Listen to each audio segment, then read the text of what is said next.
اللہ تعالیٰ نے ہر انسان کے حق میں اتنی ہی مصیبتیں اور مشکلات لکھی ہیں جتنی اس کی استطاعت اور ایمانی قوت ہے۔ یہ ناانصافی ہوتی اگر ہر کسی کو ایک ہی جیسی مصیبت سے آزمایا جاتا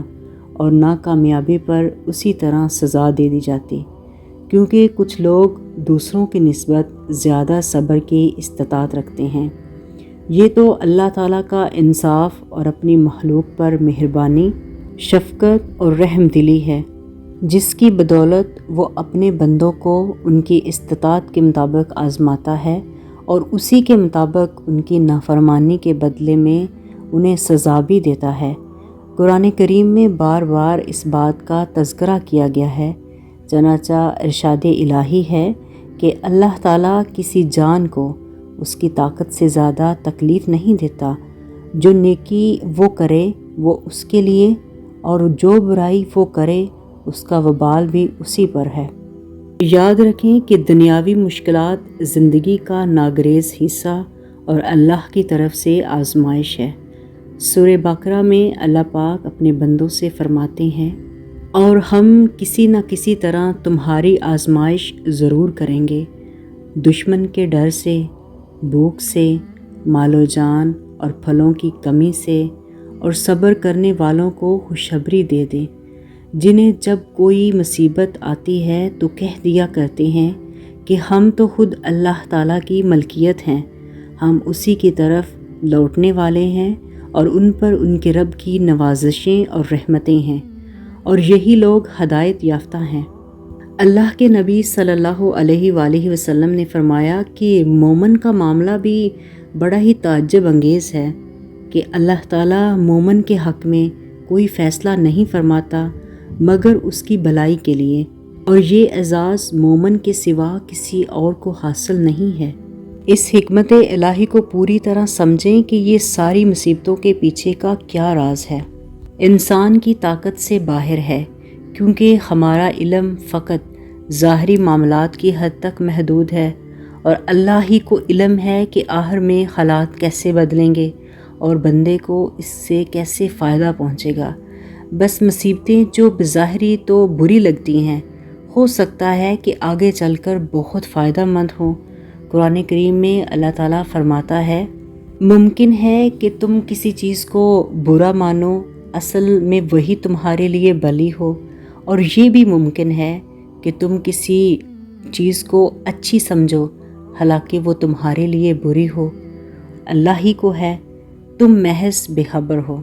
تو جان لو کہ اگر تم اللہ سے ہر وقت اچھی امید رکھو اور زندگی کے ہر معاملے میں اس کے فیصلے اور حکم پر بھروسہ کرو، اور یہ اللہ تعالیٰ کا وعدہ ہے کہ اگر مومنین میں سے کسی نے اس پر کامل یقین رکھا تو اللہ ان کے لیے کافی ہے، جیسا کہ ارشاد الہی ہے، اور جو شخص اللہ پر توکل کرے اللہ اسے کافی ہوگا۔ اللہ تعالیٰ اپنا کام پورا کر کے ہی رہے گا۔ یاد رکھیں کہ مومن کو ہر وقت اللہ کے حکم اور فیصلے پر راضی رہنا چاہیے۔ جب وہ اسے زندگی میں کوئی آسانی اور خوشی عطا کرے تو وہ اس سے خوش ہو اور اس پر اللہ تعالیٰ کا شکر ادا کرے۔ اسی طرح جب اس پر کوئی مصیبت لاحق ہو جائے تو صبر کرے، کیونکہ یہی صبر کرنا اس کے لیے بہتر ہے۔ اللہ تعالیٰ اپنے قریبی بندوں کو آزماتے ہیں۔ لوگوں میں سب سے زیادہ سخت آزمائش انبیاء پر آتی ہیں، ان کے بعد ان سے ملے ہوئوں پر، اور پھر ان کے بعد والوں پر۔ کسی نے رسول پاک صلی اللہ علیہ وآلہ وسلم سے پوچھا کہ آزمائش آتی کیوں ہے؟ تو رسول اللہ صلی اللہ علیہ وآلہ وسلم نے فرمایا کہ بندے کی آزمائش اس کے دین کے حساب سے ہوتی ہے۔ اگر وہ اپنے دین میں پختہ اور مضبوط ہو تو اس کی آزمائش بھی زیادہ ہوتی ہے، اور اگر اس کا ایمان کمزور ہو تو اس کی آزمائش اسی حساب سے کم ہوتی ہے۔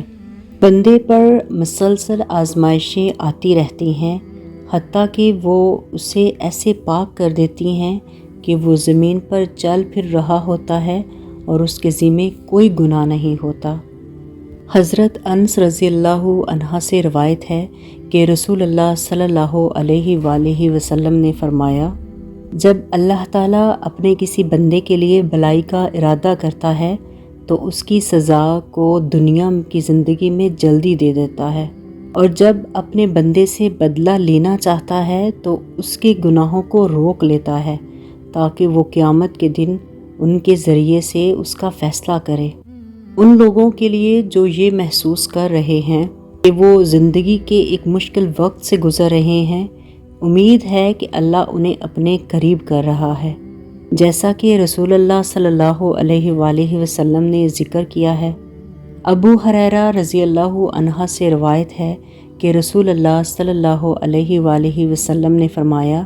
کہ مومن مرد اور عورت کے جسم، اہل و عیال اور مال پر مصیبتیں آتی رہتی ہیں یہاں تک کہ وہ اللہ تعالیٰ سے جا ملے جس پر کوئی گناہ نہ ہو۔ بخاری مسلم کی ایک حدیث ہے کہ ابو سعید خدری رضی اللہ عنہ سے روایت ہے، رسول اللہ صلی اللہ علیہ وآلہ وسلم نے فرمایا کہ مسلمان کو تکلیف، بیماری، غم، پریشانی، نقصان یا افسردگی نہیں آتی چاہے کانٹا چبھ جائے، لیکن اللہ تعالیٰ اس کی وجہ سے اس کے گناہوں کا کفارہ بنا دیتا ہے۔ اللہ تعالیٰ فرماتا ہے،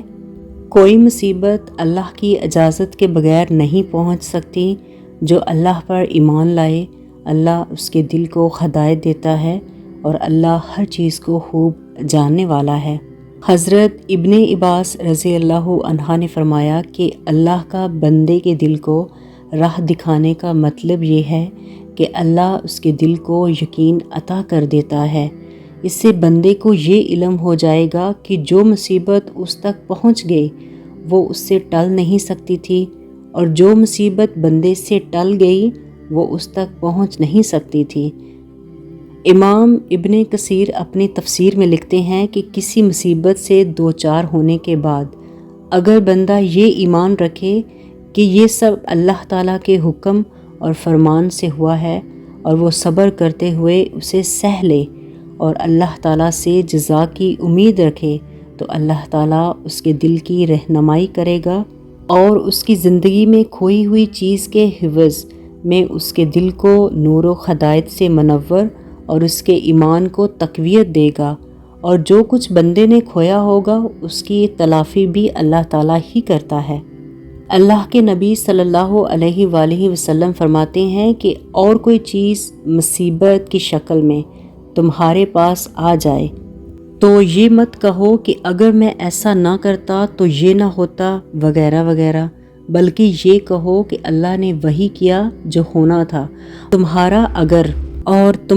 اگر شیطان کے لیے دروازے کھولتا ہے۔ اللہ تعالیٰ کا وعدہ ہے کہ وہ مومنوں کے دلوں کو صحیح راہ دکھلائے گا اور انہیں سکون بھی عطا کرے گا، بشرطے کہ وہ قیاس آرائیوں سے بچتے رہیں۔ یاد رکھیں کہ مصیبتیں مومنین کے لیے سختیوں کے علاوہ بہت فائدے بھی لاتی ہیں۔ سختیاں مومن کو صبر کرنا سکھلاتی ہیں اور اللہ صابرین کو بے حد حساب انعامات سے نواز دیتا ہے۔ تکلیف گناہگار بندے کو اس کی زندگی کی سب سے بڑی مصیبت یاد دلاتی ہے، جیسے کہ موت جو اس کو کبھی بھی آ سکتی ہے۔ یہ اس کو سخت سزاؤں کی یاد دلاتی ہے جو اللہ تعالیٰ کی نافرمانی کے نتیجے میں آ سکتی ہیں۔ جب کبھی دل ہارنے لگے، جب بھی صبر ختم ہونے لگے تو بس خود کو یہ بات ضرور یاد کروائیں کہ میری آزمائش بھی ختم ہونے والی ہے، اور یہ آزمائش تو ایمان والوں کی ہے اور انہی کی ہوتی ہے جو اللہ کے خاص ہوتے ہیں، جن کو اللہ اپنی محبت میں آزماتا ہے کہ میرا بندہ مشکل میں مجھ پر کتنا کامل یقین رکھتا ہے یا نہیں رکھتا۔ بس یہی بھروسہ اور یقین تمہاری ہمت بڑھا دے گا اور مزید صبر بھی بڑھتا جائے گا کہ بہت جلد میری آزمائش ختم ہوگی اور دائمی راحت بھی ہوگی۔ یاد رکھیں کہ پریشانیاں ہر ایک کی زندگی میں موجود ہیں، کوئی بھی ایک مکمل پرفیکٹ زندگی نہیں گزار رہا، بس فرق وہاں پہ آتا ہے کہ جب انسان اپنے معاملات اللہ کے حوالے کرتا ہے اور مطمئن ہو جاتا ہے اور کہتا ہے کہ حسبنا اللہ و نعم الوکیل۔